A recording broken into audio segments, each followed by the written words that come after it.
9 years, and what I can say about working under her leadership is, and I wrote down an exhaustive list here, she's committed, she's driven, she's focused, creative, thoughtful, compassionate, she leads with heart, she's strategic, and she just, in general, has a way of energizing a room and really bringing everyone together to work towards a common goal. So I can't think of anyone better to be in this role, and we can get your vote for Charlita Hatch, District 1. Thank you.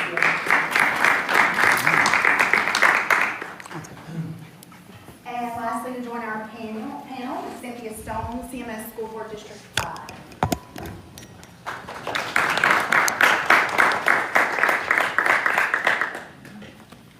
Good evening. It is a privilege to be here tonight. Thank you so much for being interested and motivated to come out. I'm Cynthia Stone. I'm running for School Board District 5 based on about the last 20 years of my life teaching for CMS. I recently retired in December 2023. I re-entered education as a profession because education is the key to eradicating world poverty, local poverty, and giving kids what they need to succeed in life. That's why I changed careers again. But I think I bring an unusual skill set because I did have 20 plus years in corporate, but also most recently in this century, taught school in CMS and represent kids and families in that sense. Thank you.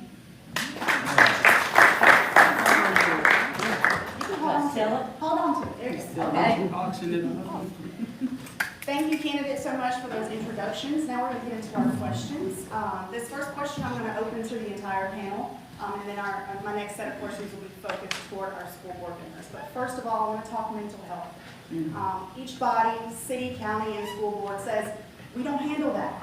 Yet declining mental health is driving housing instability, school discipline issues, and public safety concerns. Will you commit to making cross-body collaboration a priority? And how will you work across partisan politics to deliver a seamless service model instead of pointing fingers? Take it away, whoever wants to go first. Okay, school board. What I've experienced in an elementary classroom shows me that mental health issues start very early in life. We need to do a better job helping young children who typically love school and want to be there and are not behavior issue concerns unless something's going on. And it's up to us to ensure that we give these students early identification. Let's figure out what's going on. Let's provide services through increasing the number of school counselors dedicated to providing that service to families, to the students, to the teachers that support them in the classrooms. We're at a crisis point. We need to give kids the tools and resiliency so that they can face the challenges of growing up right now. To add to that, I would just say that the early recognition starts at home. We need parent engagement and we need community engagement. We need to leverage these partnerships between parents, community. We need that support through the school system, but again, our teachers are only with our students for a short period of time to focus on their academic growth. We do have those other support systems there. They need to be able to identify resources to help these students so that we have a wraparound between the classroom, the parents, and the community for that engagement. If I may, just from a city council perspective, I think one thing we did about 2 years ago, we allowed a mental health expert to join CMPD. Because what we found is more quicker to have an expert there on seeing the crime than to remove that gun. And so we believe in preserving lives, but we know it's important that we need to treat our citizens and meet them where they are. Secondly, you said it best, it's not about pointing fingers, it's all of us working collectively. There's a role for the DA, there's a role for the sheriff, and there's a role for CMPD. But we've seen time and time again, if we don't support and make sure we have additional funding, we're going to continue to lose our mental health patients who just sometimes just need a helping hand. and help them deal with their problems. And I'd just like to acknowledge that we do have another city council member present, Ms. Dimple Ajmira, city council at large. If you would like to give a brief introduction to yourself for everyone in the room. Good evening, I'm Nat'l. I serve you as one of your at-large council members alongside Councilmember Mitchell. And I serve as the chair of the budget committee. And we have done amazing work together. We know that we are operating under a very difficult federal environment. And a lot of our grassroots organizations, I see one right here with Rodney McGill, where a lot of our grassroots organizations saw their federal funding getting slashed. And we have stood by some of these organizations and unanimously approved $3.6 billion budget while investing in our infrastructure, housing, raising the pay for our employees to at least minimum $24 per hour without raising your taxes, which is something that I'm very proud of the work that the council has done. I also serve on the Housing and Safety Committee, and we have made significant investments in our affordable housing.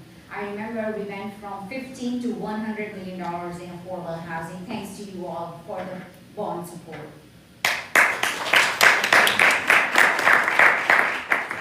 So going back to the question again, I'm Kimberly Owens, I'm running for City Council District 6.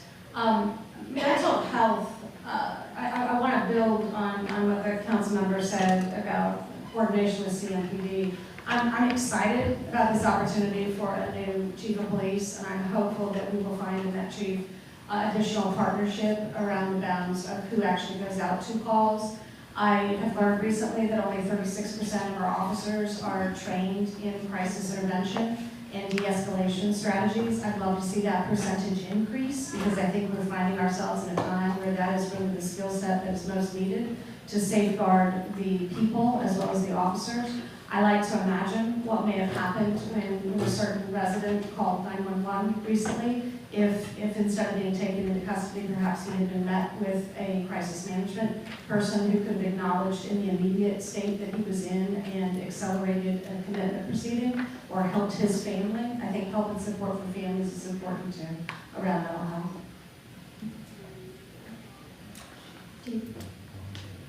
Okay. So back to school board, if you're talking about that cross-body collaboration, I think that is huge. I think there are mental health professionals in our communities who would be willing and able and excited to be part of our schools, to be engaged in their local school, to help students. And so I think making sure that we have those community connections and that the entirety of the community is engaged in their local school can be a huge push. But like you said, being trained in the crisis management, the conflict resolution, the trauma-informed practices, those are all things that we need to be providing for our teachers.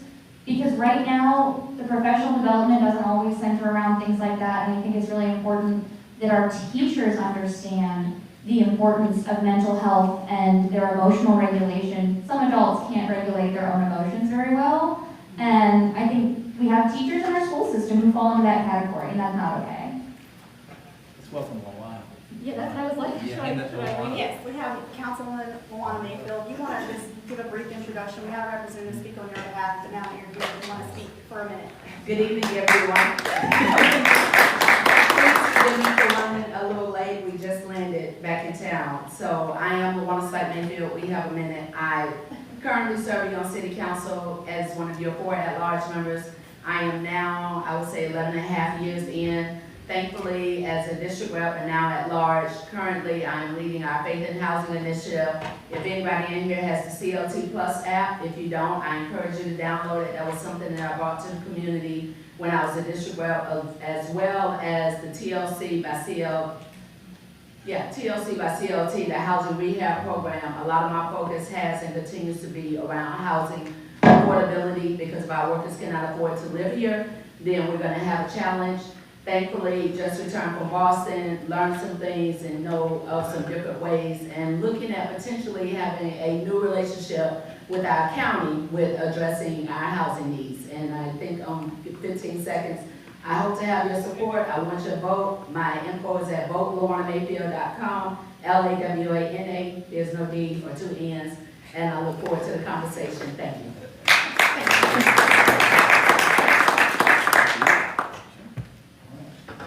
So as Councilman Mitchell mentioned as well, CMPD is the primary function of City Council, and that's our core function. 80% of our budget goes to police and fire. But we're asking our police to do too much. We also know that our jail, just a few blocks from here, is not a mental facility, and it's become the de facto mental health facility for this community. So we're in need of at least a 300-person bed facility to help individuals who previously, in decades prior, were institutionalized. Now, we've learned a lot as far as medications are concerned, and we need to work closely with our partners from Mecklenburg County. It's also good news as well, too, that the tragedy on the light rail has led to very quick action out of Raleigh, and we have a bill before our governor that's going to give us 10 new assistant district attorneys and 5 new paralegals. I hope our governor will sign it. We need help to obviously prosecute individuals so we can get them help and not have the revolving door that we keep seeing in our community. Okay, so that is a loaded gun question. Goodness, so first I'm going to say please visit thectigressrun.com and also follow me on all socials because I have weekly coverage and sometimes even more so, more frequently on my Meta and TikTok. In fact, I'm live right now. And I go into great detail about these very important issues. In this specific regard, unfortunately, no one up here has answered this question directly, nor have they answered it appropriately. I am a teacher, soon to be a licensed attorney, and at the doctoral level, scientist as well. And when you're talking about someone who's actually got the certification for behavioral psychology and criminal psychology, when you're talking about mental health, there's two main takeaways there. You have mental health crises, and then you have mental health diagnosed disorders. And we can all experience crises at any time. And so we need support for both of those arenas and not just polarize individuals and vilify them as having a mental health disorder necessarily. That then goes into play with regards to CMPD does have in place the department now that handles that very specifically, and CMPD police officers are completely otherwise inept in handling that, and there are legalities that are in place to protect individuals who are facing mental health disorders. I'm sorry. So please please follow me. I cover it, and we'll talk about it all the time. Thank you, Dr. McDaniel. You mentioned no one had answered your question, but I want to allow Councilwoman Lawana Mayfield to answer the question. And the question is, in regards to mental health collaboration. Each body, city, county, and school board says we don't handle that. Yet declining mental health is driving housing instability, school discipline issues, and public safety concerns. So the question is, will you commit to making cross-body collaboration a priority, and how will you work across partisan politics to deliver a seamless service model instead of pointing fingers? So the first part of the question is yes, I will work across our multiple bodies. It is interesting, the county, which we think of for Health and Human Services and their funding, also recognizing the reality is our North Carolina General Assembly has not passed the budget. We have dollars that we need in our local community. We are fortunately now also looking at the federal government going through a shutdown, monies that should be coming to help those who are in need, recognizing that one body cannot do it alone. What I am proud of is that the City of Charlotte has invested through our financial partners, of which you can go online and look at charlottenc.gov for government and type in financial partners.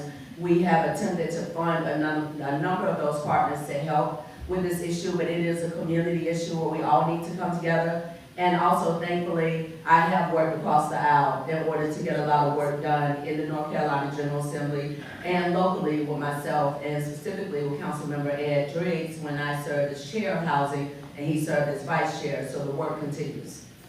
Thank you. You mentioned money. This question is directed to school board in terms of following the money.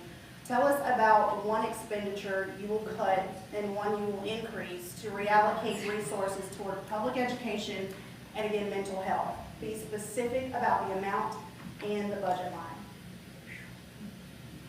I'm happy to repeat it if you Go ahead.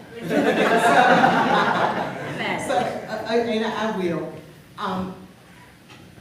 Because I have not actually been on school board, I'm not well versed as to all the budget lines that they look at, because they've had 4 years to look at it and I've had 6 weeks.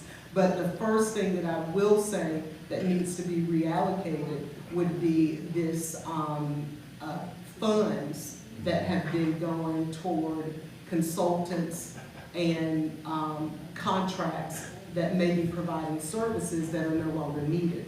So I believe that that complete budget needs to be looked at to see exactly what services and what contracts do we have that are no longer fitting for the footprint of what our students need.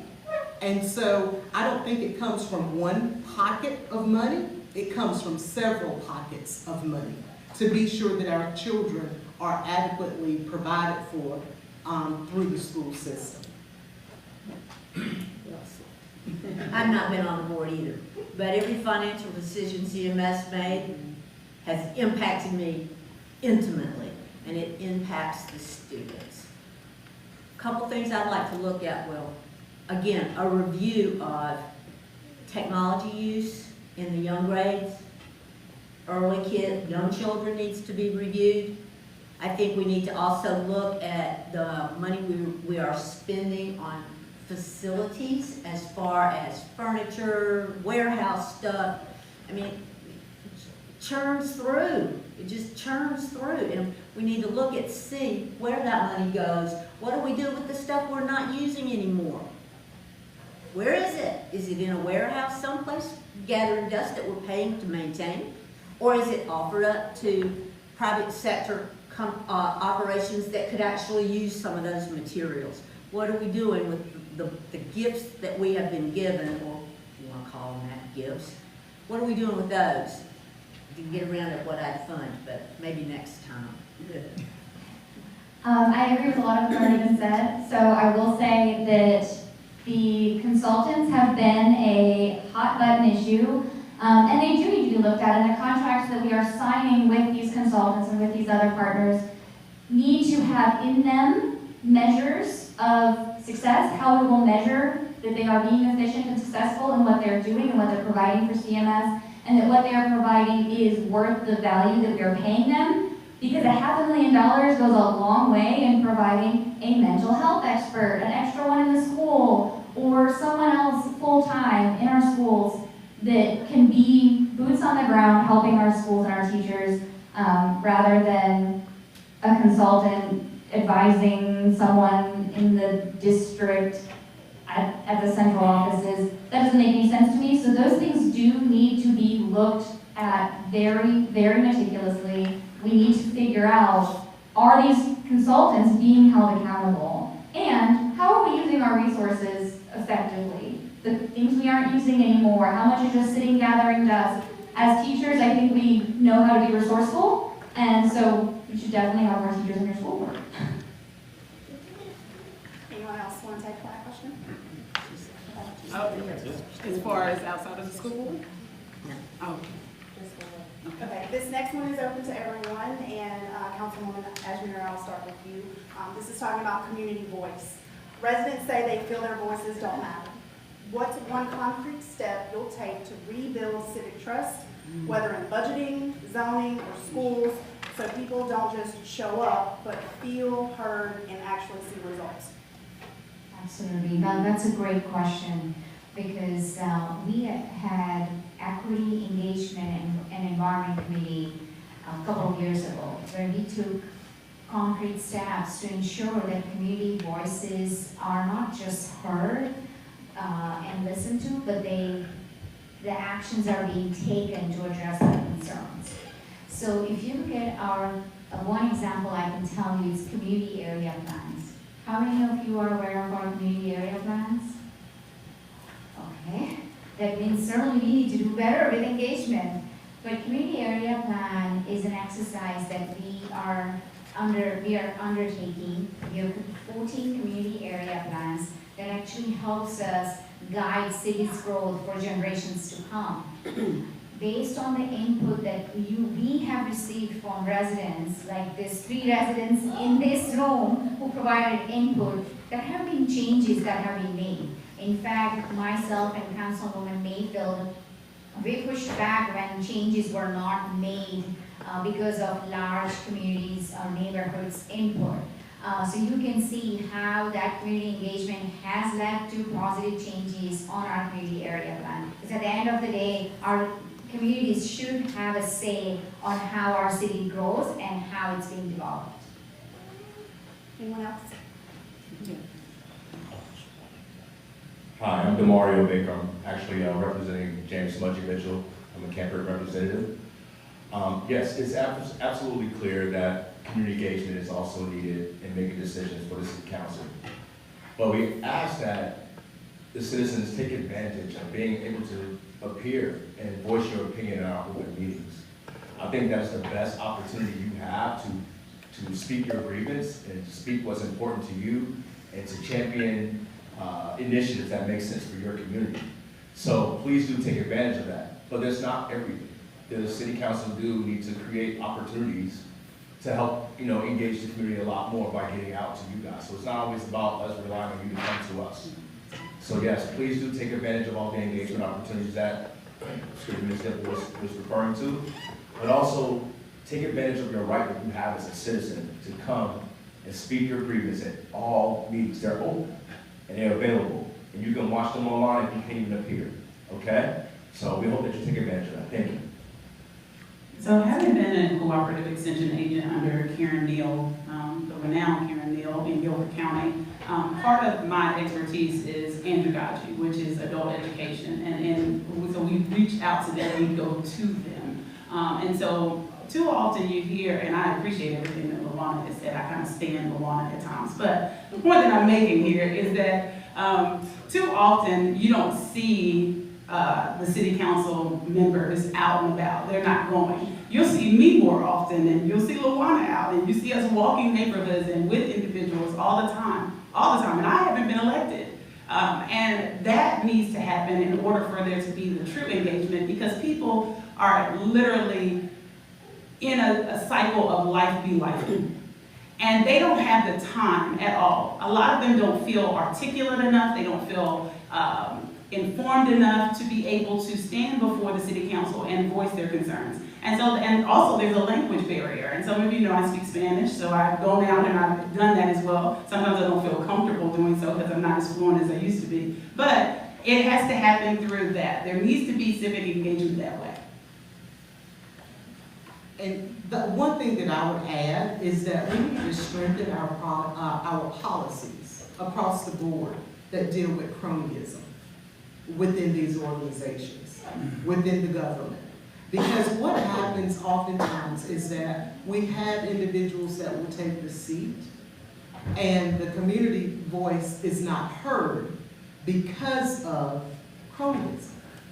And so we need to establish effective policies that come with consequences and that have an enforcement arm that deals with that. There may be policies in place that deal with nepotism, but there are no policies in place that deal with cronyism.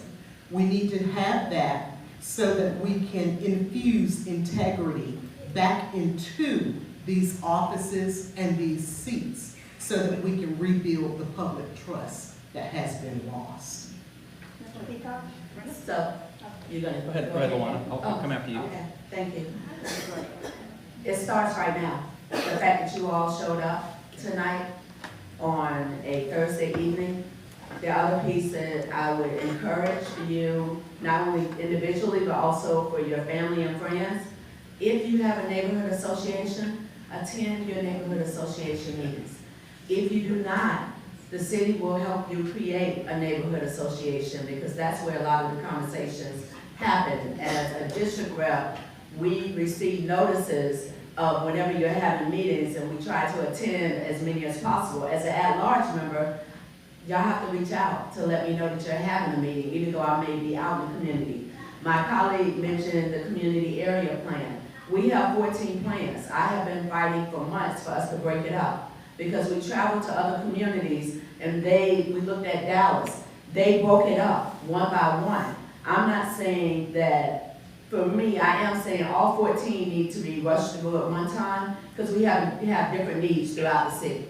What the needs are in Valentine are not necessarily the needs on the west side or the southwest side. We need your engagement. So I'll hit this in just a couple different ways to amplify some of the things you've already heard up here. A big reason that I'm running is because I did not feel as though there were enough transparent decisions that were being made from the dais. And I commit to that sort of transparency in my decision-making. People will know why I'm making the decision that I am. I will also commit to being out in the community. I've been doing coffees with the candidate on Friday mornings, and I have, anywhere from 2 to 5 people will show up, introduce themselves to me, and we'll talk. I commit to do that when I'm not running for office. Another thing that I will commit to is I commit to knowing when to lead and when to leave. This is not a job where you just need to come in and park. This is a job where you need to come in and you need a succession plan. You need to be working with the community and building talent in the community and talented public servants to follow you. I commit to doing that because I see so much talent in young people. Everyone on my campaign right now is under 30 years old, and there's been such an infusion of excitement about their futures, and that's really why we're all here, is for a future where we can all be a part of a vibrant city. And so that's one of the things that I really want to bring to that, is transparency. That is a great one for me to follow. As I said in my introduction, transparency and communication is one of my big ones. I don't know if you've been to school board meetings or how many you've been to, but most of the time, public comment is talking to a brick wall. People come in and they have concerns and they have real issues they want to talk about, and they want answers and they want action. And they will talk to the school board and nothing happens. There's hardly any follow-up. You'll get an automated email from the communications department or the board or whatever. Nothing. And so what I want to do is actually take those concerns, actually have those conversations about what we are doing, what we are not doing, what we could be doing, and then bring those things to the board. Let people know what the action steps are when they have a concern, and work with them to complete those action steps to make change happen. Because the people is where it starts. Everyone who comes to voice a concern has already taken those steps to tell us what they are upset about or what they need, and we're not doing anything with it, and that needs to change. So everyone has the opportunity to speak to Charlotte City Council at the Citizens Forum. It is your chance. You've got 3 minutes to speak on any topic in front of us. If you don't think if it's going to affect anything, I would counter you with that. Most recently, since being appointed on council, we had lots of complaints from Nat'l residents about street vendors. Our city responded. We passed an ordinance to update things. We've got a task force that's helping to adjust the law. Secondly, my friend Shannon Benz here, when I was first on city council 18 years ago, was very focused on the environment and wanting us to take sustainability a lot more seriously. You were there from the very beginning and were watching us as we were building that focus area. All of our meetings are open on that. Second thing was really an idea that I got asked 10 years ago, which is how do we bring government to the people? I call it government on the road. We have 7 city council districts, like a pizza pie. I think that the city council should leave the dais, and I think we should go to a school somewhere and talk about cross-collaboration. I think we need to do our city council meeting in all 7 districts throughout the year so that you can do just what we're doing right now. When I was working, I had a 24-hour turnaround time for every email that hit my inbox. I don't have a problem doing it again. I also meet with anybody that wants to come and have a cup of coffee with me. District 5 is big, so I have to do 3 of them to hit all the sections of the district. Just started it, it's going well. Accessibility to board members is crucial, and you need to have the opportunity to meet with them on a smaller scale versus standing up in front. I've been to school board meetings that sometimes just break my heart. And it's difficult. So we've got to be accessible to the people that we serve. Thank you. We are going to take a brief 5-minute break. Just to give our panelists time to stretch your legs, use the restroom, or you, the audience as well. Again, there are refreshments. You can use the restroom. So just 5 minutes. 5-minute break, and we'll be right back here.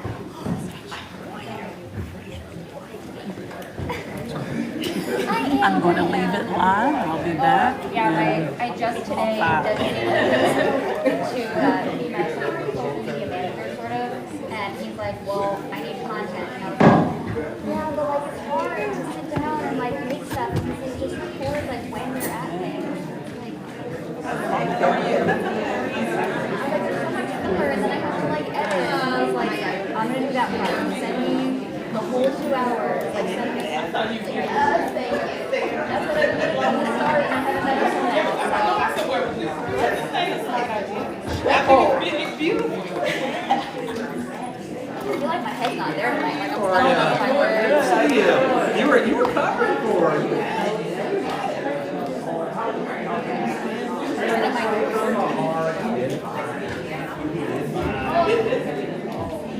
I'm tired, man. That was a fast trip. How are you doing? Yeah, good. We just had a little fun trip with the Charlotte Regional Business Alliance. That they've done for almost 85 years, and they go visit a city. And last time I was on this trip, we went to Boston. This is important. At that meeting in 2010, Ian Paul was on the plane. Gary Richardson was on the plane. We met the new president of Bank of America named Brian Moynihan. We met the owner of the Patriots. There were a lot of significant individuals in the room. But the two significant individuals in the room who went to Harvard and MIT and Kentucky Medical School was Mike Carwater Patriot and Carl Motto from the Jovan. And one thing that came away is he said, we need to get serious about that. What happened 14 years later? So people say, what are y'all really doing? That's the kind of stuff that actually could happen. I don't think we had a real big takeaway like that, but to see and be a part of watching how things were assembled, city, county, obviously the private sector had more to do with the state and hospital, but it was a vision that needed to be completed. And I saw it go through a couple different iterations, and UNCC couldn't do it, and they couldn't do it, and the two hospital systems like to fight with each other. It's really more of a state issue, but local and state and federal and all had to come together, and then obviously they of course stepped up to this. It's cool to watch that.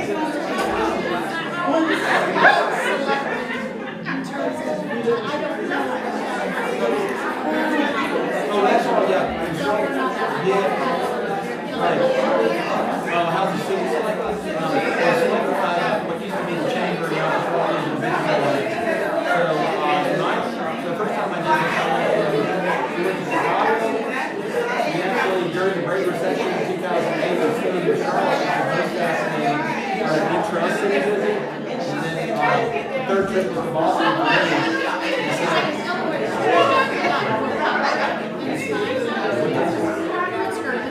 Oh, yeah. Right. But remember that the thing is that when we were in Chicago, we saw what they were doing in buildings to create essentially green roofs in the early stage. They were doing beehives, and the city of Charlotte was kind of exploring that.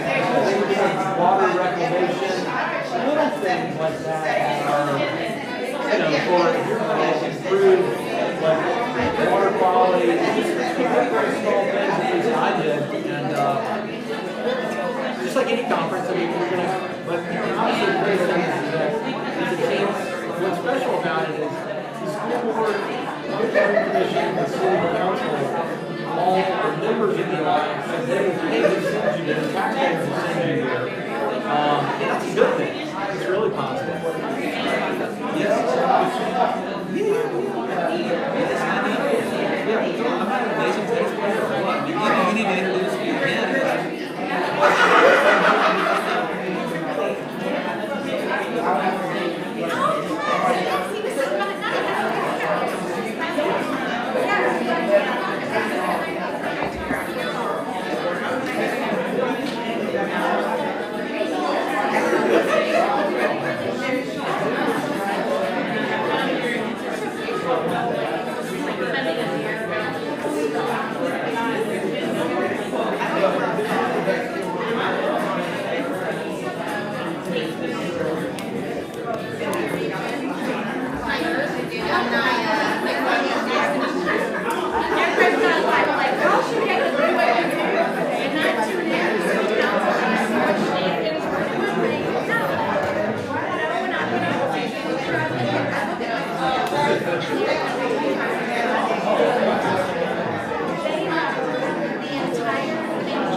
conversation.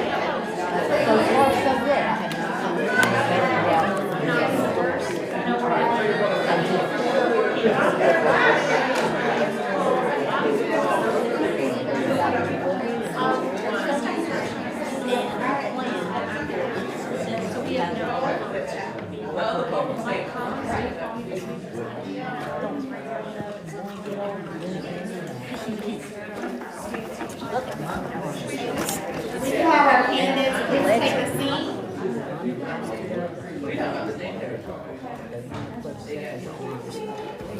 Candidates. Say hi to your ladies. We'll do it. 5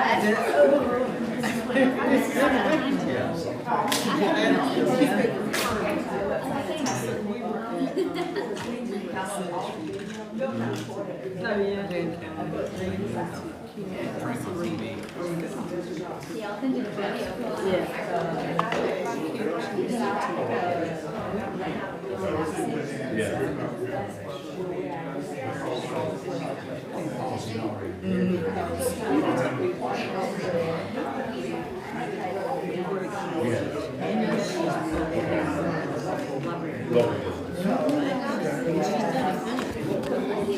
Oh, yeah.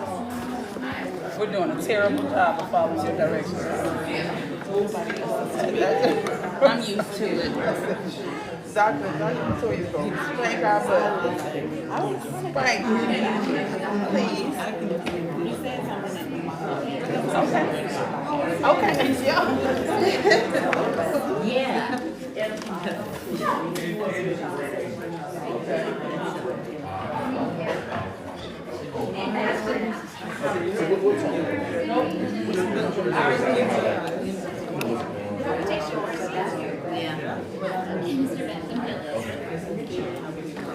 Eric Stratton, Vice Chairman.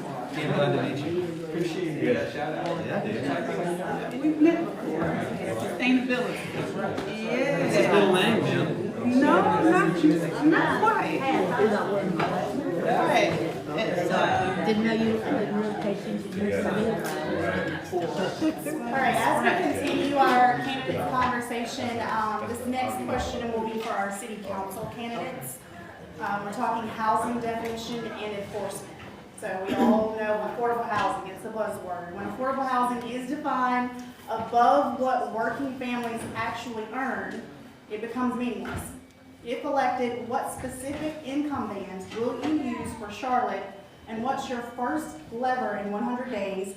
Rent stabilization, proactive landlord enforcement, anti-price gouging, land trust, or tax relief, and why?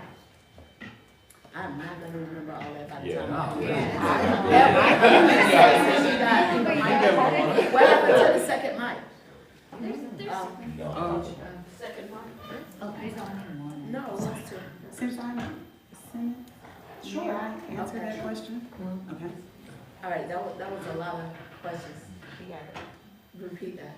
I got it. Affordable housing. It's affordable housing. Affordable housing. Just talk affordable. So, thank you for the question. So, a couple of different things. One, we do need to recognize that under the North Carolina General Assembly, we have some limitations. We do not have the ability to do rent control or pricing. One of the things that I am proud of over this last day and a half is our new head of Mecklenburg County. Mike and I had a conversation, so we're looking at what does it look like if the city and the county actually work together on housing, and let's flip this whole conversation upside down.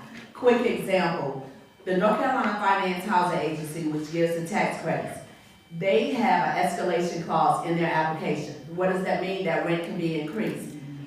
Some of our developer partners are using the national area median income. How does that play out? I have an elder that receives $987 a month.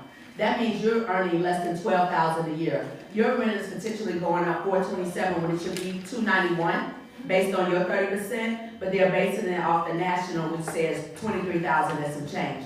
We can change that. That's why we're getting ready to flip it upside down. And I've already mentioned it to the mayor as well as the city manager.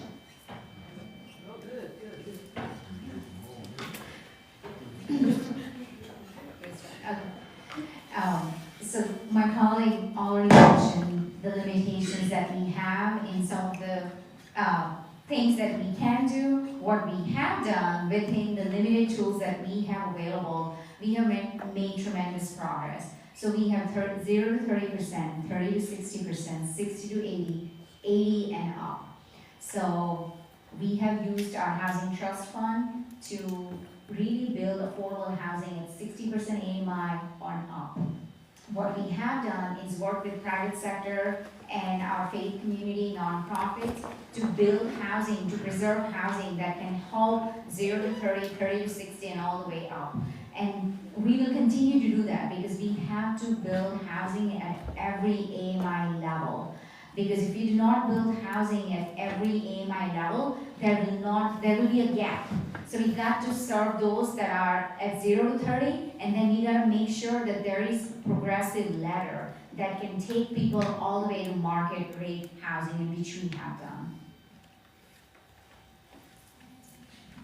So housing has been really a big driver of my campaign. I've got 3 children who desperately want to move back to their hometown, and the only bedrooms they can afford are their high school bedrooms. And that hits hard. When I moved here in 1994, I made a salary that my son now, in 2025, only makes $3,000 more a year. And obviously costs have greatly exceeded that.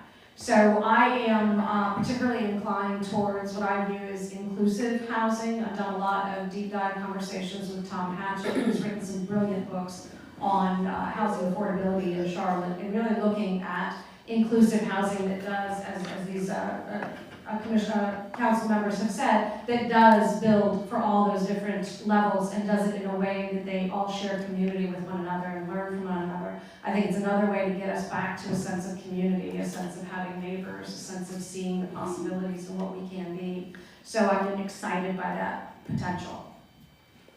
So, foremost, there needs to be a proclamation, and that proclamation needs to be driven by setting the culture for Charlotte.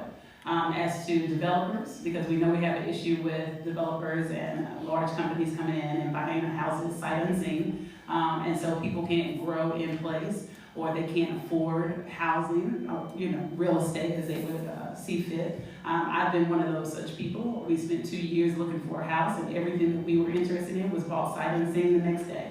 Then on the flip side, as someone running for Senate, this is anchored in statutory law with regards to landlord and tenant laws. So Chapter 42, if you're not familiar with it, it might be good that you've never had to be familiar with it because it means that maybe you have not ever faced eviction. And so there does need to be change in laws with regards to rent abatement because this state is a landlord-favored state. And landlord-favored states historically do have this pervasive issue of affordable housing because it's landlord favored. And so I go into further detail because I'm a huge advocate in that regard, and I speak about that on my platform and cover that, so please definitely follow me on all socials.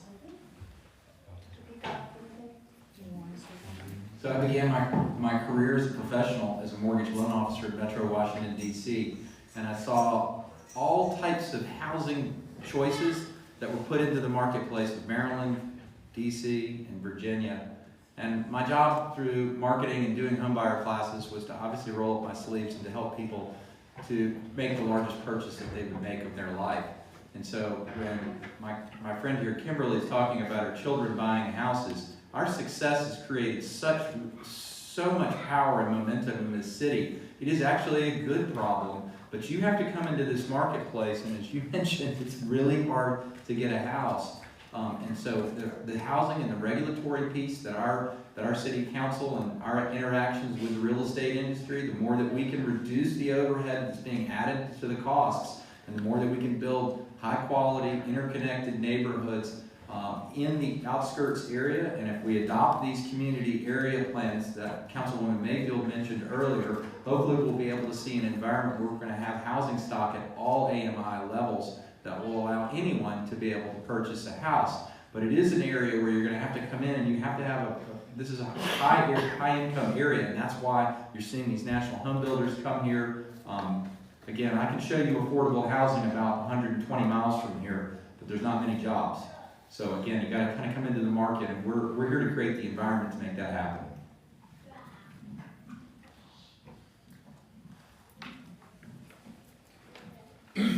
affordable housing is like Alana said, a city and council issue, but it's also about having the right jobs. Nobody wants to work 40 hours a week and cannot afford to live, right? It's just not feasible.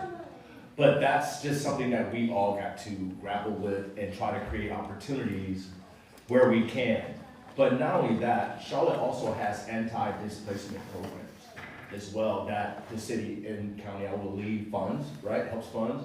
So take advantage of those. Also get yourself familiar with those to help those that are in need. So when you can be of help and of service and be a good citizen, lend somebody some help and let them know about these anti-displacement programs. Sometimes, like she said, we are limited in what we can do, but how we strategize to create solutions for the problems that things create is what's important. And so that's why we do support those anti-displacement programs. And so please do take advantage of that, look those up, and make yourself familiar with those. Thank you. I want to go to our school board again, our school board candidates, and talk some DEI specific questions. DEI has been a hot button issue for several years now. When we talk about curriculum and inclusion specifically, how will you ensure that CMS curricula reflect the diverse histories, identities, and contributions of students, particularly Black, Brown, immigrant, and LGBTQ communities, while navigating pressures around book bans and curriculum restrictions? Don't all jump at once.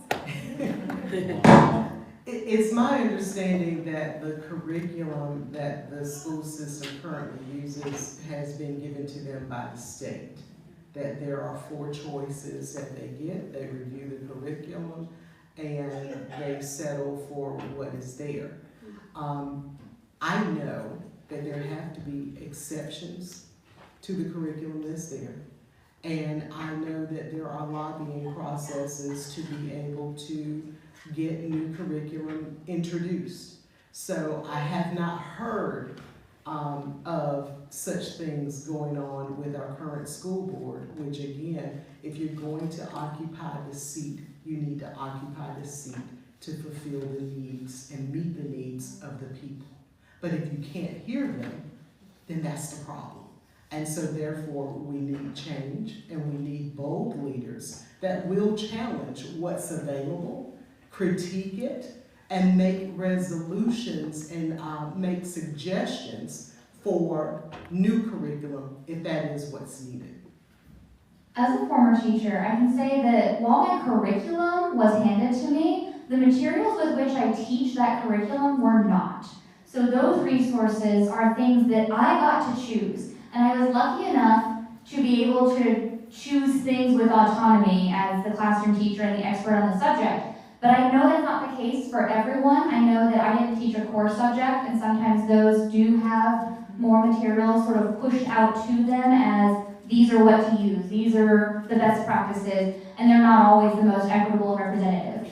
And so we need to encourage our teachers and train our teachers and provide resources for our teachers to be using that are representative, that are equitable and diverse, and highlight those things that can be used on top of and in supplement of some of the curriculum they're given, because we know that all of those things are needed even if the federal government and the state government don't always recognize the need for diversity and inclusion.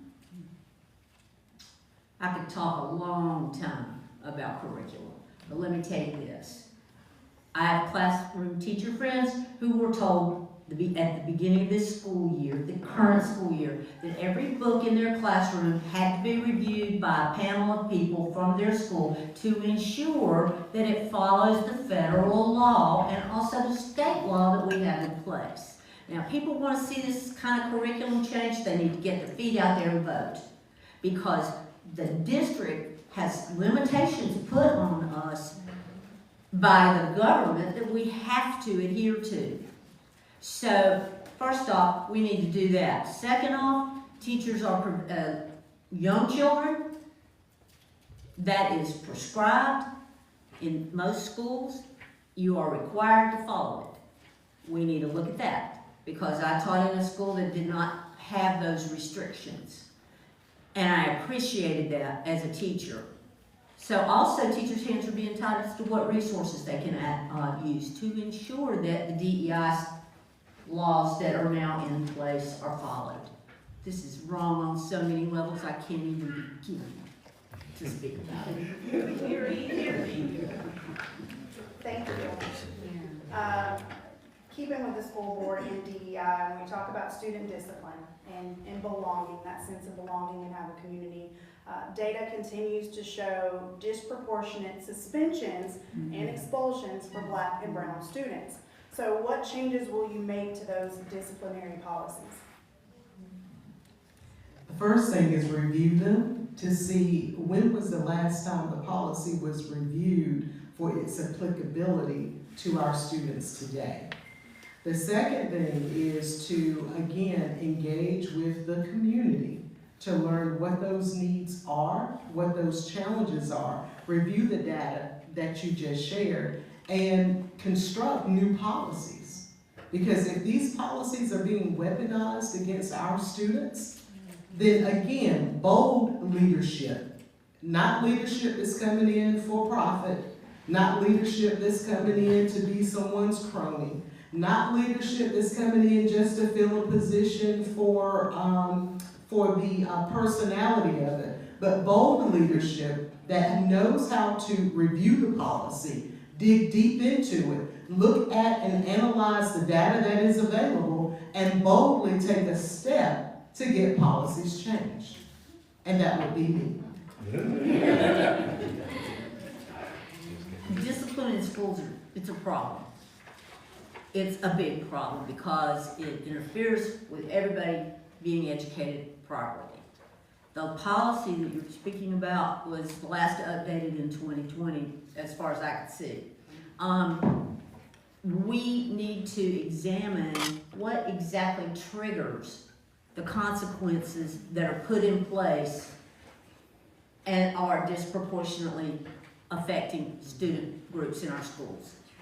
We also need to figure out ways to support our children so that they're not inclined to even create a disturbance. If we talk to them about mental health and we educate kids and families on what they're obligated to do as citizens and how we gotta level this playfield all the way around, and we know that it isn't. So, policy review, involved parents, teacher involvement in decision-making about consequences. And you know what? And I have to say this, and I know I'm going over time, but when you expel a kid or suspend a kid, you're taking them out of the one environment that's going to present them with the skills so they can succeed in life. So taking them out of school is just not a solution. While I agree with everything that has been said, I think the elephant in the room is that kids are kids, right? And the problem is with adults. In a lot of cases, I taught high school, and the way that I saw kids wearing the exact same outfit, that a white girl and a black girl wearing the same outfit, the white girl goes all day and no one says anything to her, and that black girl in her first class of the day, or in every class, is told that she's out of dress code and that that's a problem. That's not okay. It's the adults that we also need to make sure we are targeting to teach them about, it's about unconscious bias, right? And train them in understanding their own biases and how to address those. I think that is, like I said, I agree with everything else that was said, but I think that is a huge, huge problem, and a lot of people don't even realize they have that problem. The other thing that I would add is that oftentimes our students are entering the school system without knowing their rights as students, okay? And the parents don't know their rights.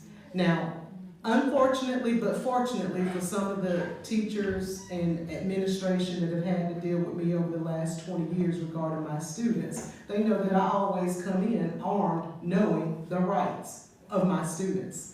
And I make sure that my kids know their rights as well when they walk into that campus. And if they encounter any challenges, I make sure they got dad's or granddaddy's business card that says, call my attorney.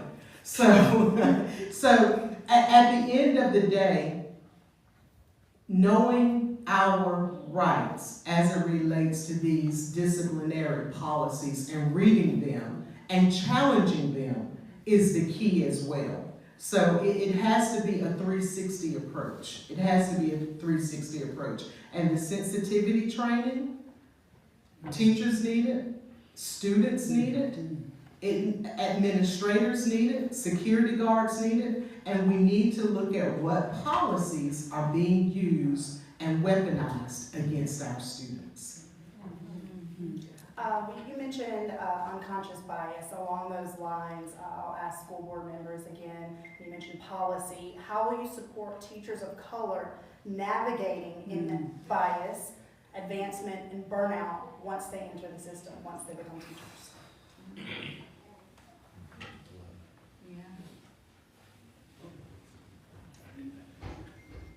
That's a big question.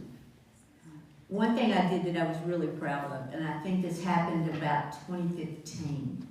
I can't exactly remember the circumstances, but I participated in a book study along Park Road. And it was congregations and members from all walks of the community. And we studied a book called Waking Up White. That book, I'd always thought of myself as progressive, unbiased, all of that. So what I did was I took the book study back to my school and said, we need to do this. And my principal at the time, let us do it as a staff book study, bringing people together to recognize their own biases. And then we spent a lot of time talking with each other and learning about each other. And that's important. We need to see how that recognition of bias can be played out for everybody, and make sure we also have protections in place so when those biases interfere with equitable treatment, they're called out and dealt with. Burnout is another topic. And so along those same lines, I would say that recently, maybe 2 summers ago, I had to deal with an issue in our community. It dealt with the swimming pool. And the swimming pool, it ended up being where it was discrimination against families with children. Now, we all know what children they were targeting, but I had to do what needed to be done as an individual in the community to champion that cause. So one of the things that I ended up doing while working with the city of Charlotte to navigate that issue was to be sure that not only did the organization have to adopt a policy against discrimination against families with children, but they also had to provide access to information that when you have a problem or when you encounter a problem, you know a place where you can report it to. And so as it relates to our teachers of color in the school system, they need a safe place to make a report, free from retaliation, free from being punished, free from being singled out once they do make that report. And then they need to have the access to resources to support them 360, not half of the way. And they need enforcement arms to make sure that those things are provided for them. And again, that's where I come in representing District 6, but I'm on the school board. When I am on the school board, I'm not limited to one district as to who I help. So again, everything you both have said, I love that you guys are going first, because I can say all of that. All the good things, so they gotta be right. And then also recognizing that as a teacher, well, teacher retention is hard all around, and burnout is affecting all of us. That I cannot imagine, as much burnout as I felt as a teacher, I cannot imagine also shouldering the burden of educating others about me and my culture, and shouldering the burden of being the representation for all the students in the school that look like me, because there's only 1 or 2 of me, right? So all of you, I'm sure, completely understand that, and I can only imagine it. And so I do think that our teachers of color, our staff of color, shoulder a lot of this burden of advocating for and championing our students of color, and that's not okay. We all need to be doing that, and we all need to be supporting each other, and we need to be celebrating all of the differences that we have, not checking them at the door, right? Like, we need to bring them and welcome them. None of this like, oh, I don't see the differences, we're all the same. No, we're not. We need to celebrate those differences and uplift them and say that we are diverse, we want to be diverse, everyone is welcome here, and everyone is going to be supported and and loved and welcomed. I just love this little girl, I'm so happy with her because I said she should be on the panel. yeah, right.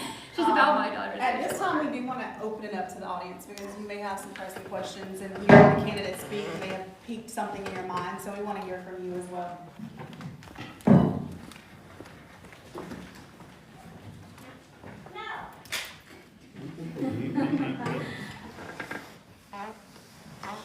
Hello, Dr. Andrea Collins. So my question is about the conversation with the policy, and I think you mentioned reviewing the policy. I asked, why hasn't it already been reviewed? This is not a new topic. Why hasn't something already been done about it? And why is it 2015 and we're still having this conversation? 2025. Well, 20, what did I say? 2020. That's 10 years. We're not going back. So, can any of us answer? So, I would like to kind of lead the charge there. That's a loaded one too. It actually starts with our General Assembly, and that's another reason why I'm running for Senate.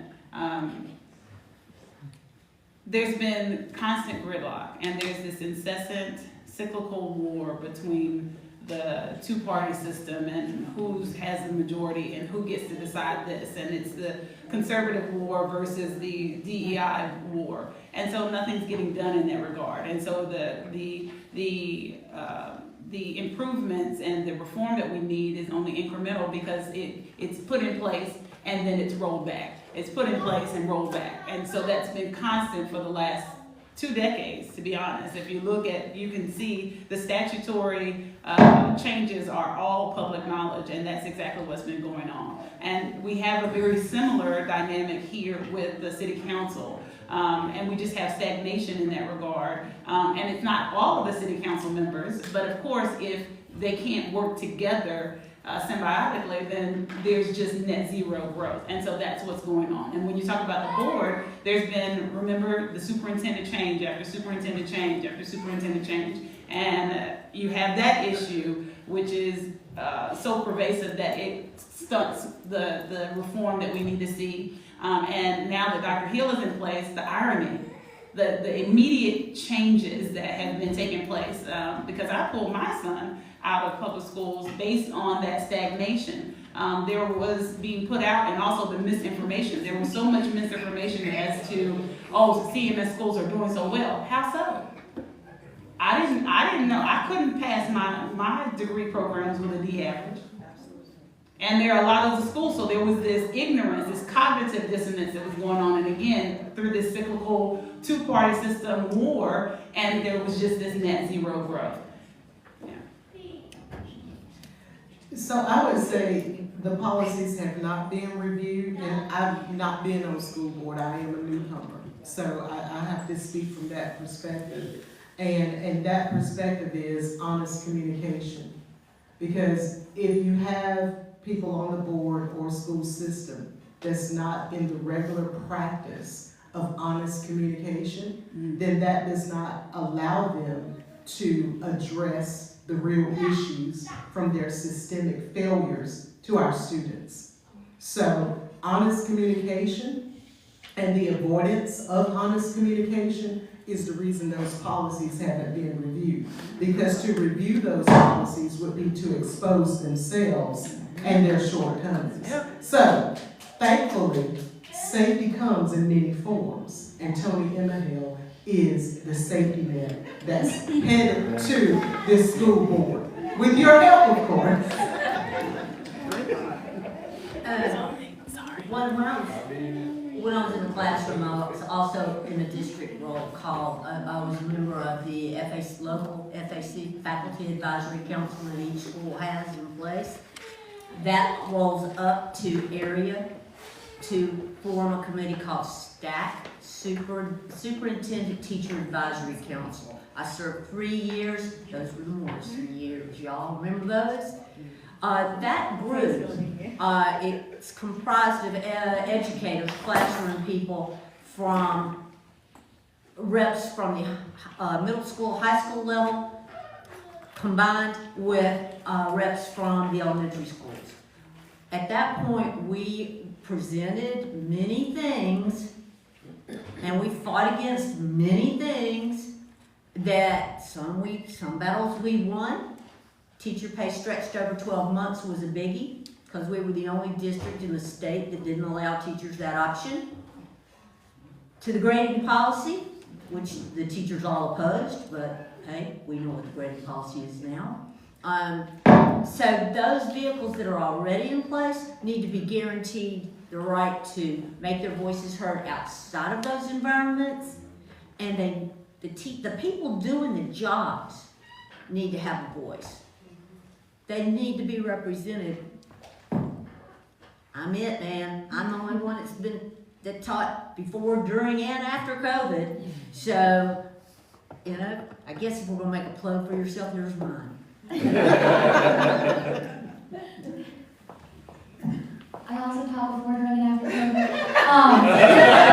As part of the disciplinary policy, one of the things when I say safety is one of my biggies is also looking at that and looking at all of our safety issues that are peer-to-peer, and that kind of goes along with looking at all of our disciplinary issues. But one of the big questions to me too is who's doing the reviewing of these policies? I have to assume there is a department in the 19,000 employees that CMS has that looks at this, but I want to know, who are they? What are their credentials? What is their background? What do they know? What actually happens at the school level at all? Making sure that the people who are reviewing that are people who have been in the schools and been in the classrooms and had disciplinary issues happening under their noses in their classrooms and having to be the ones to address them. And so I think that all of those policies need to be reviewed by people who just know what they're doing. And I don't know that that's happening, but we won't know unless we have better transparency and communication. So there's my second one, and those things go so hand in hand, and they are why they're my big ones, because those are the things that as a teacher, I know are the important things for teachers and parents, and yeah, that's what I got. I don't know, it's getting late, y'all. Anyone else have questions?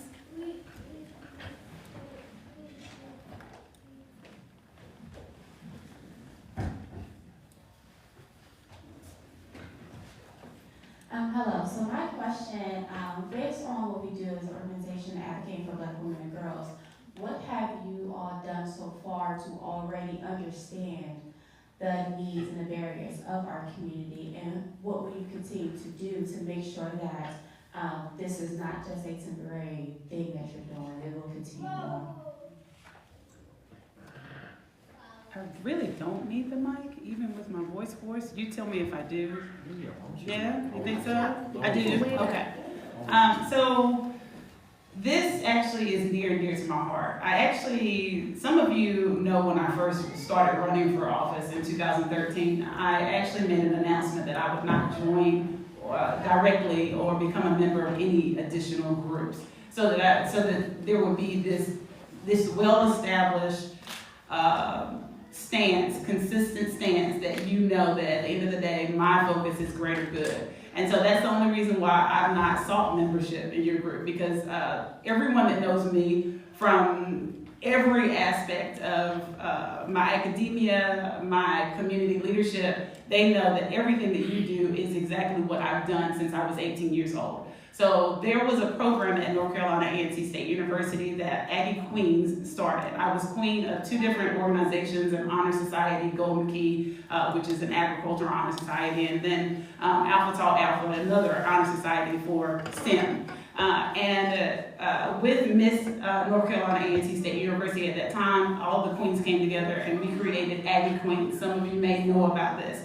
And those young ladies, so basically we mentored Allen Middle School young girls, preteens and teens, and I've been doing that. And I was a huge financial support because at the time I was an emerging grad student where most of the other members were not, and so I was a little more financially stable at the time. And so we made sure that continued, and it's still going on A&T's campus to this day. And those individuals now are in every spaces around the nation, and I still mentor them. They literally, some of them are like known as my sisters, in fact. And so I continue to do that work here. I also do that with young ladies, Black and diasporan, because some of you know that I'm of Haitian descent, and so I take it very seriously. I do not tolerate disunity between African Americans who are born here as opposed to being second gen from any other country that is part of our diaspora.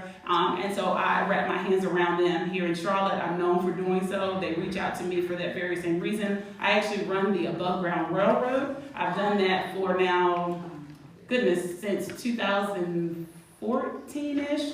And as the name implies, because of course for us beautiful African Americans, we know exactly whatever you self-explanatory wise pull from that is exactly what we do. And so that's my entire livelihood, and I absolutely love what I do. I just wanted to counter, because you said that was a reason you haven't sought membership with the National Coalition on 100 Black Women. Yes. It's a nonpartisan group. If you Yes. stand for everything that the coalition stands for, Mhm. why not identify and why not be a member? Yeah, so I didn't join the African American Caucus. I haven't joined the Black Political Caucus. I haven't joined any of them. I just lend my efforts, and everyone has generally known that, which I find very interesting with regards to your question, because I always make myself available, and that's exactly what I've done. So there are organizations that just reach out to me, and whatever it is that they need support-wise, I provide whatever support there is. In fact, with regards to, oh goodness, I'm going to forget them, the Young Black Men, there's an organization for the leadership off of Freedom and Movement School. The irony is that I'm behind so many organizations that you will not ever have that express knowledge, and I'm always trying to put it out there in one regard without it coming across as this arrogant type of thing. But individuals in these organizations, they see me. I put this online as well, and I know that there's 1 million residents, or nearly 1 million residents, and so I'm doing my absolute best to reach you, and the only way that I can reach 1 million residents is to do it through my social media. So if you follow any of our social media, and I want to make sure that it's very clear in this regard. So my social media is not limited to See Tigress Run. I am also known in my communities as Queen Get Her Done for the last 25 years. So you're going to find me under Queen Get Her Done, my son at King Get Her Done. We have done so much work with Artists for Justice, Stop Mass Incarceration. We own Eargasm Records, so you can go to Eargasm Records as well. All of our music is pro-Black. Yeah, I do it. Like, I can't join every organization, so we do it this way, through Above Ground Railroad. Thank you. Mhm. And as you were able to give your platform and how people can reach you, I want to give everyone an Yes. opportunity again as to how they can reach you beyond tonight. Can I just say one thing to your point? Yes. Because I think, Because I can't do everything. but I do want to say Especially one not getting elected, which is really disrespectful. Very disrespectful. What I do want to say to you is, Yes. our Black community knows this. Yes. We do a lot of individual work. Yes.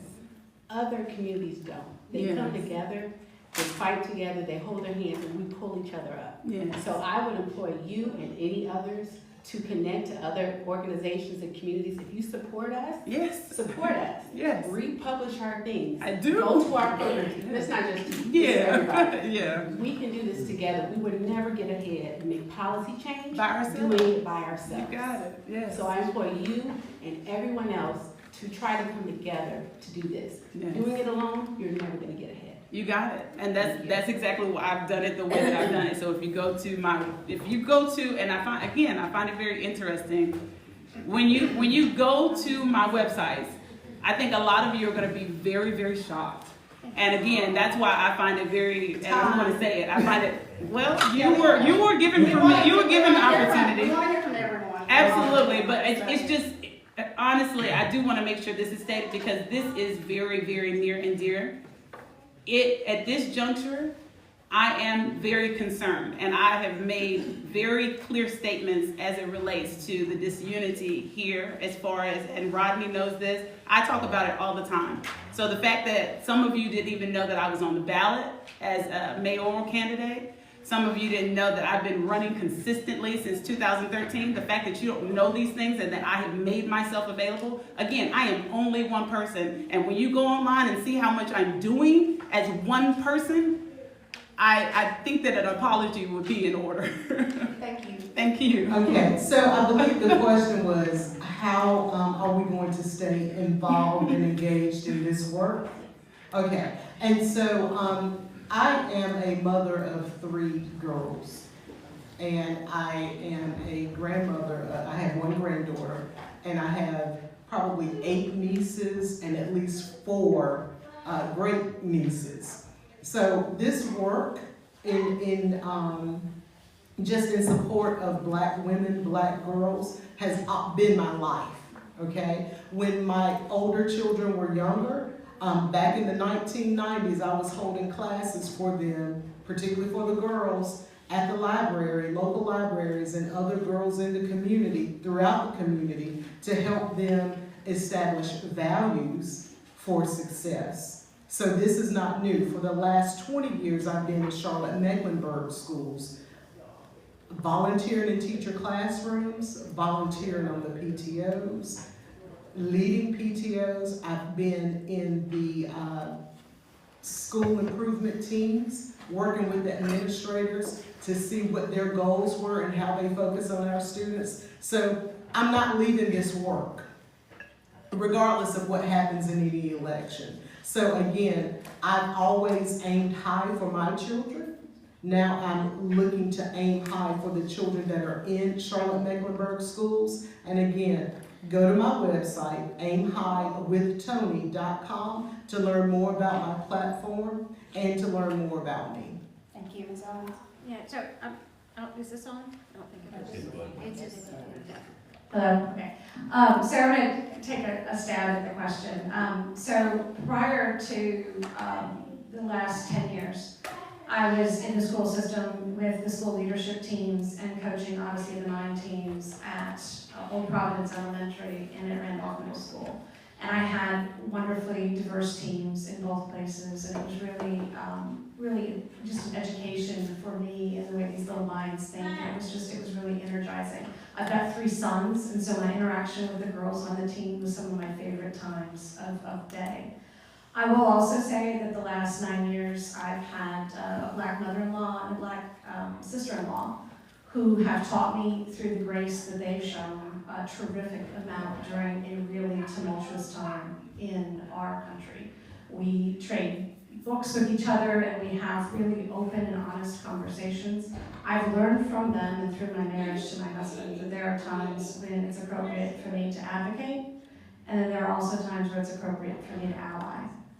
And I look forward to serving on City Council, which is an exceptionally diverse group. I look forward to pivoting from my role in corporate America, where I was often an only in terms of a woman, and it was usually all white men at a table. And so then I used my voice to advocate, both for the LGBTQ community as a business resource group leader, and also for our African American employees who were often not at those tables, particularly in the higher levels.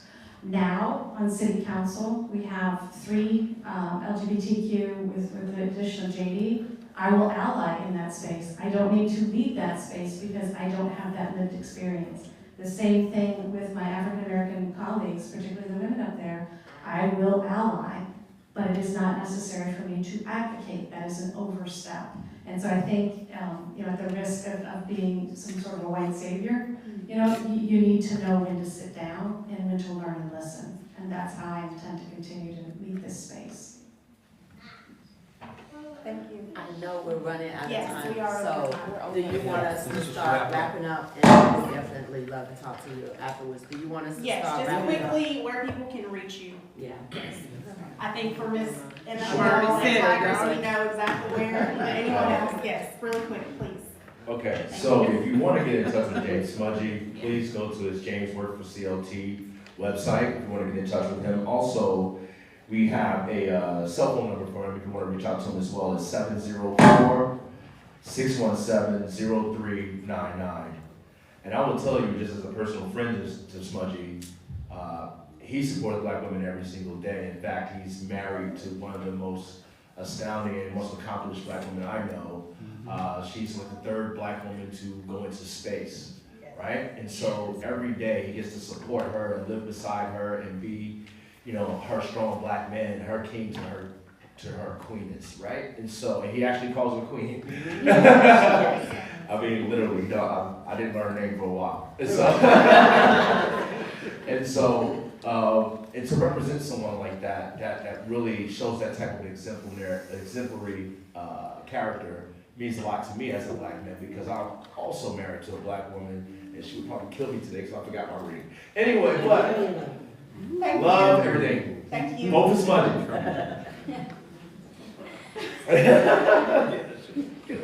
Well, the way to reach me is dimple@dimple.com. There is also my email on the city website. There is also phone number on there.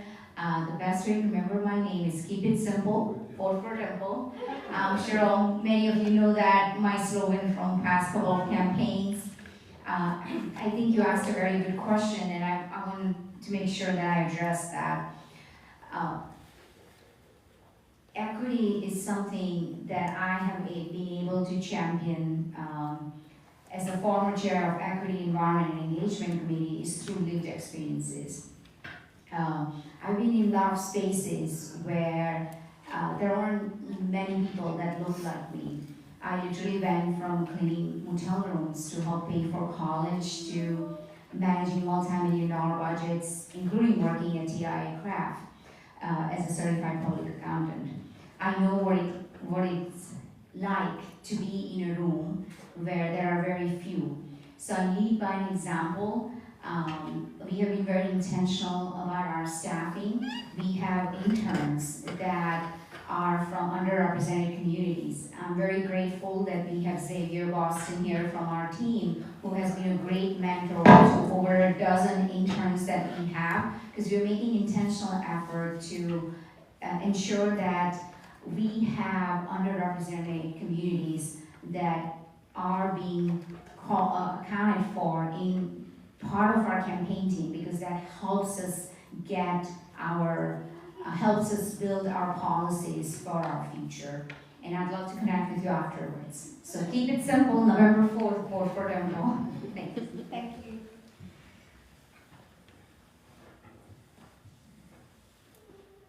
Okay, I wanted to think about it for a moment. You're not gonna hear me say people of color too many times. That is a wash that removes us as Black women, as Black people.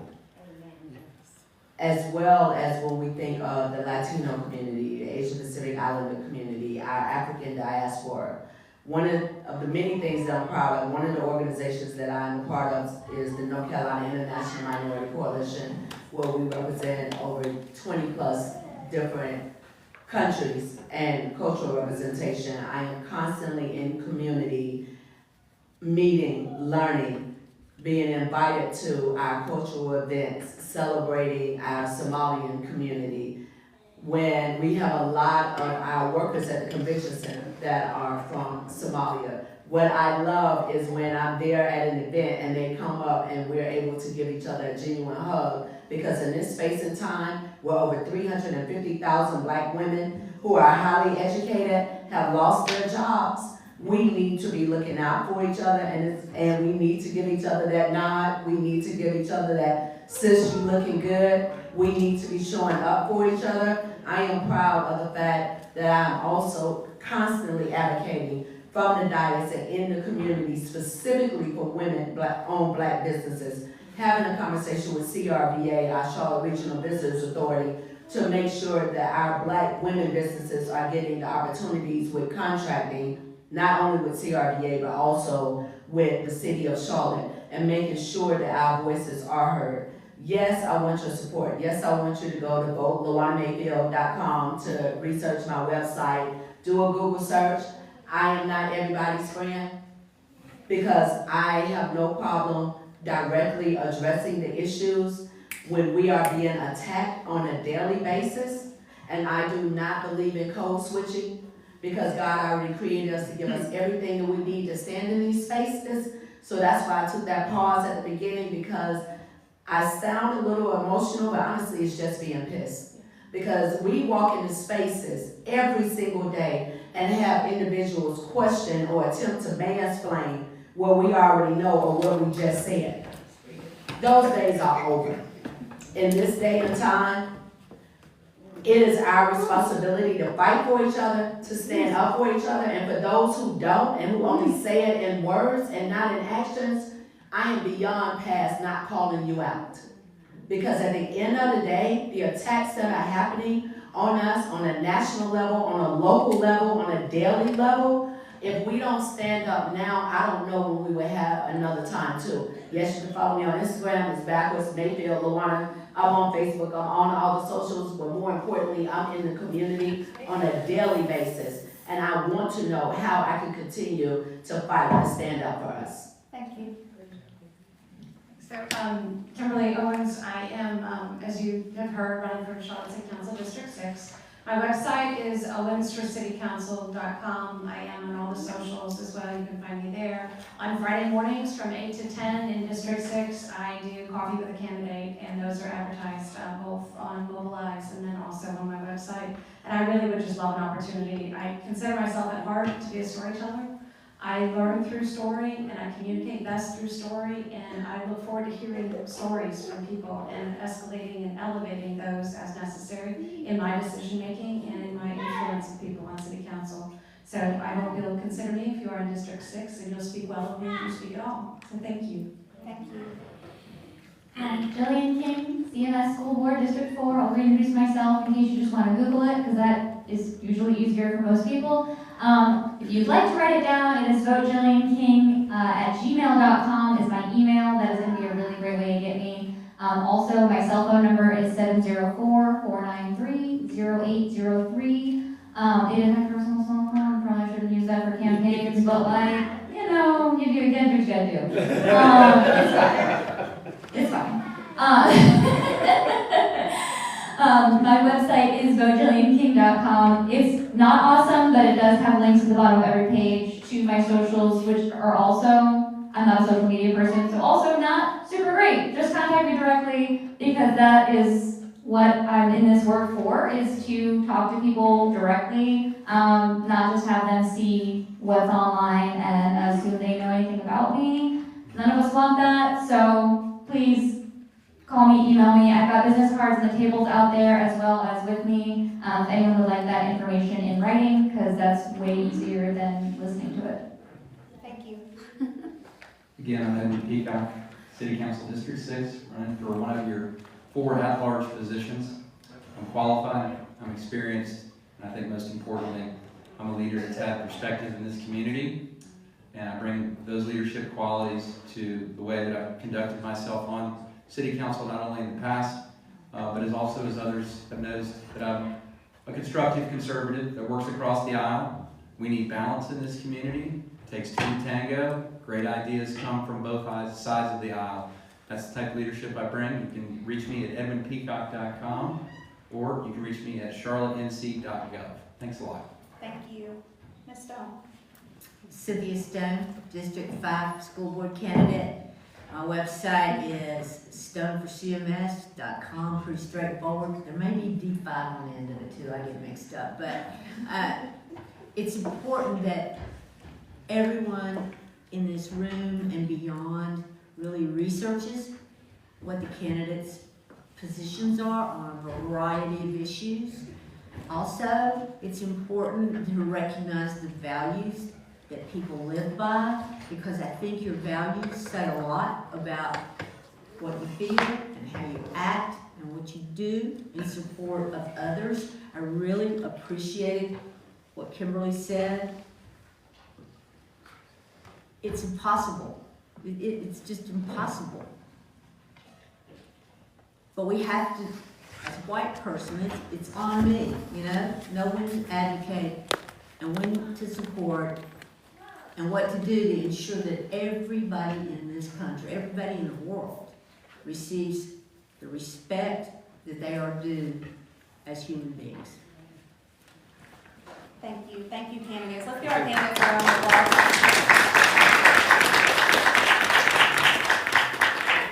Thank you all for hosting us and for joining and showing up tonight. And stay clear.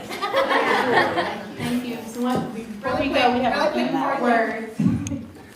We first want to thank you guys for coming. We thank the community for being here. And now we ask for a call to action. We just want y'all to do a simple thing. Just vote. I hope you all have learned something. You can do some research. And to our candidates, we will see you again. Yes. We'll be knocking when you get in, but good luck to you all. I will give a few more words for our Dr. LaToya, who's also on our public policy committee, but I just thank you all. We really appreciate it, and we will continue to advocate for Black women and girls in the community. Thank you. I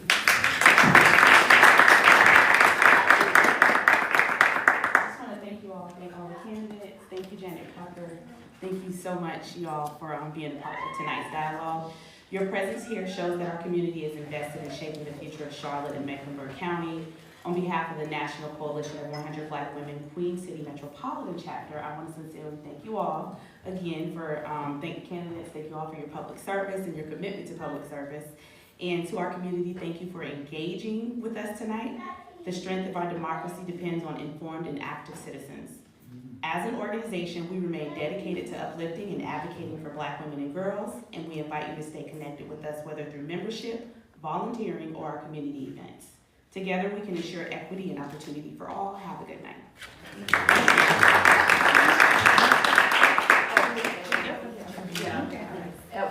Yeah. They want to. All right. No, I can do this.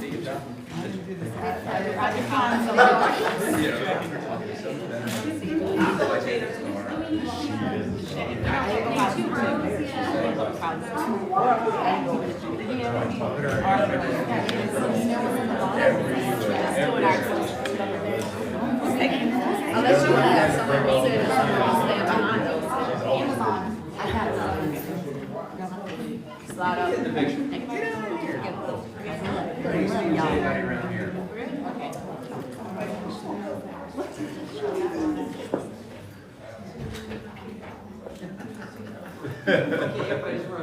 We are. I forgot. Who are you looking at? Can you? Looks straight. Really down the middle? Thank you all. Thank you. Thank you. Thank you so much for having us here. You did a great job on time.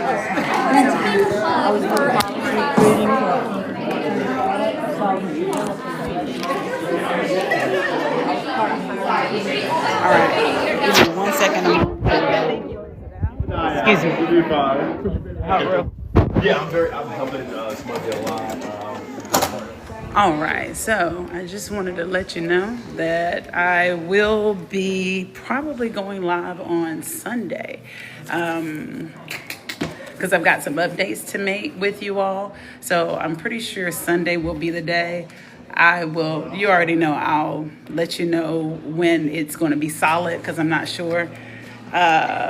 And other than that, I'm not going to stay live because I've got a pleading to do that is due before midnight, and I need to get my ass home and do it. All right?